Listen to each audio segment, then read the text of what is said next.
ఉంటది. Task force వెళ్ళిందంటే అది కమిషనర్ తెలియకుండా జరిగిందా? ఇందులో అందరినీ బాధ్యులను చెయ్యాలి. సిట్టు కేవలం చంద్రబాబు నాయుడు గారు వేసిన సిట్లు ఇన్ని ఉన్నాయి. ఒక్క రిపోర్ట్ బయటకు వచ్చింది, మీరు చూపించండి నాకు.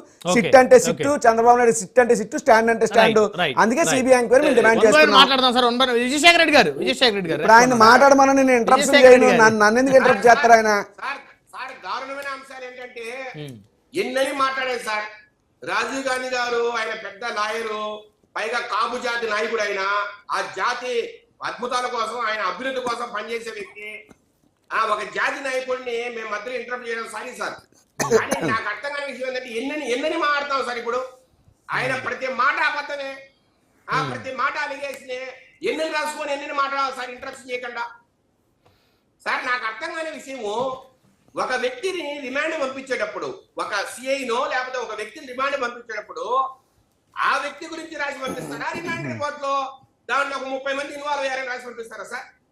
ఆ వ్యక్తిని రిమాండ్ పెట్టడానికి ఏదైతే బలమైన ఆధారాలు ఉన్నాయో ఆ ఆధారాలు పెట్టి ఆ రిపోర్ట్ రాసి జడ్జికి అర్థమయ్యే విధంగా, జడ్జికి ఇతని రిమాండ్ పంపించాలని బలం చేకూరే విధంగా రాస్తారు. కానీ దీంట్లో ఒక 10 మంది ఉన్నారు, 15 మంది ఉన్నారు అంటే అడగడా జడ్జి? ఆ 15 మంది ఏది రారా వాళ్ళు రిమాండ్ కి అడగరా?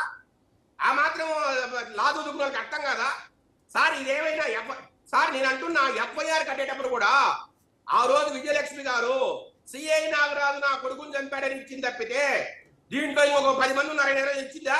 అంటే ఏమి ఇచ్చేది కడతారు ఎఫ్ఐఆర్. రిమాండ్ రిపోర్ట్ కూడా అలాగే ఆ వ్యక్తి గురించి రాశారు కాబట్టి వెళ్ళింది అది. ఈ రోజు 6 మంది మీద కేసు పెట్టారు, 5 మందిని అరెస్ట్ చేశారు, ఇన్వెస్టిగేషన్ జరుగుతోంది. ఆయన అంటున్నారు కదా సిబిఐ ఎంక్వైరీ ఇవ్వలేదని. అంటే మీరు ఒప్పుకోవాలన్నా? మాకు చేత కాదు, మా పోలీసులకు చేత కాదు. ఈ రోజు భారతదేశంలో నెంబర్ 1 స్థానంలో ఉన్న పోలీసు ఆంధ్రప్రదేశ్ పోలీస్ అంటే